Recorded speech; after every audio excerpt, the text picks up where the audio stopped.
White হাউসে garden পার্টিতে Trump sweet পরে হাঁটছেন, আর পাশে হাঁটছেন সানগ্লাস পরে থাকা ইলন মাস্ক। হাতে একটা ছোট্ট মেডিসিনের বক্স, আর চোখে হাজার হাজার মাইল দূরের দৃষ্টি। আচ্ছা, এই বক্সের ভিতরে কি ছিল জানেন?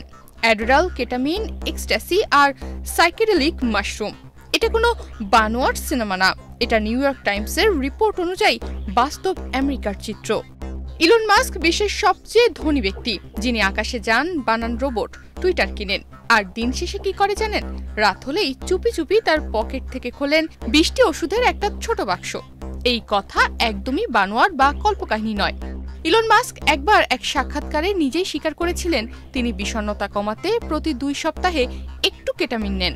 কিন্তু নিউ ইয়র্ক টাইমস বলছে মাস্ক তো সেটা খেতেন প্রতিদিন, এমনকি এতটাই নেশায় ছিলেন যে তার ব্লাডার নষ্ট হতে বসেছিল। যদি একটু অতীতে ফিরে যাই, 2023 সালের বসন্তকালে যখন ডোনাল্ড ট্রাম্পের নির্বাচনী প্রচারণা পুরোদমে চলছিল, সে সময় মাস্ক তাকে $275 মিলিয়ন দিয়েছিলেন। আর এত টাকা পেয়ে প্রেসিডেন্টও লাফাতে লাফাতে বলেন, ইলন, ও তো আমার রকেট ব্রাদার। এরপর ট্রাম্প ক্ষমতায় বসার পর মাস্ককে রাখেন একটি বিশেষ সরকারি পদে, ডিপার্টমেন্ট অফ গভর্নমেন্ট এফিসিয়েন্সি এর প্রধান হিসেবে। এরপর থেকেই হোয়াইট হাউসে মাস্কের অবাধ চলাফেরা শুরু হয়। মাস্ক তার ইচ্ছামতো হোয়াইট হাউসে ঢুকেছেন, মিটিং করেছেন বাজেট নিয়ে, আর হয়তো তখনও পকেটে রাখতেন তার ভাবাবেশে ভেসে যাওয়ার ট্যাবলেট।